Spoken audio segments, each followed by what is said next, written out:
शौकत तरीन साहब, आपके लिए थोड़ा सा मुश्किल है, आपसे मैं हल चाहूँगा। एक मुश्किल सवाल आपकी तरफ लेकर आ रहा हूँ। 500 अरब की टैक्स रेवेन्यू की शॉर्टफॉल हो चुकी है, 600-700 आपको एडिशनल जनरेट करना है अगर आपको मैनेजेबल लिमिट में रहना है।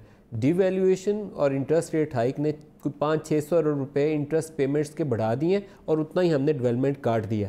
अब बताइए वसाइल कहाँ से पैदा करें? कोई ज़मीन खोद के तो रुपया बाहर निकल नहीं सकता।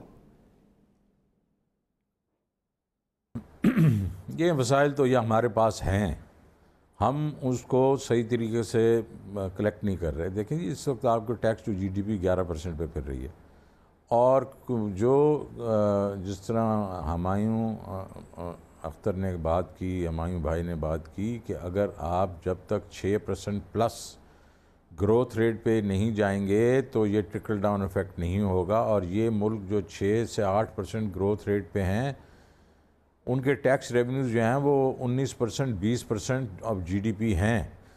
तो आप जो कलेक्ट नहीं कर रहे, तो ये पहले आई थिंक शुरू में ये बात हुई थी, और मेरे ख्याल वो भी हुमायूं ने की थी, कि जो टैक्स दे रहा है आप उसकी गर्दन काटे जा रहे हैं, उसके पीछे फिर रहे हैं।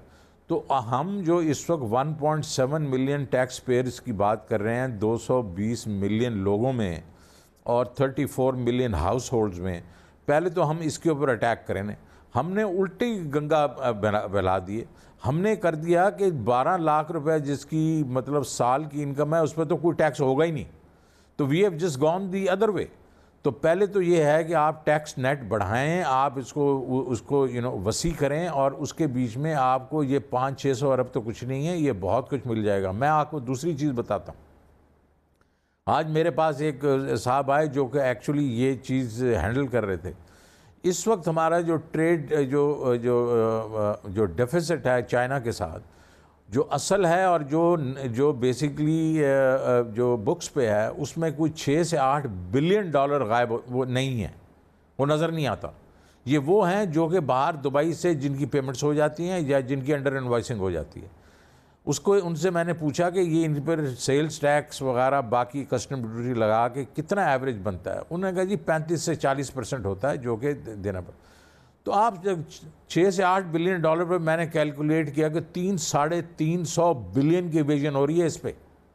तो इसमें क्या रॉकेट साइंस है कि हम ये नहीं कर सकते कि जो वहाँ से इन्वॉइस आ रही है हम उसकी कंप्यूटर के थ्रू ये यहाँ हमारे पास आए, और जब वो हमें हिट करे तो हमें पता होना चाहिए कि ये अंडर इन्वॉइस हुआ है। बात नीति तो ये तो मैं सिर्फ आपको 1-2 चीज़ें बता रहा हूँ। लेकिन having said that, is a total incompetence. लेकिन मुझे 1 मिनट दे दें, मैं ज़रा आपको बता। मेरा इसमें एक बड़ा सिंपल सा वो है कि हमने प्रोग्रेसिव टैक्सेशन करनी है।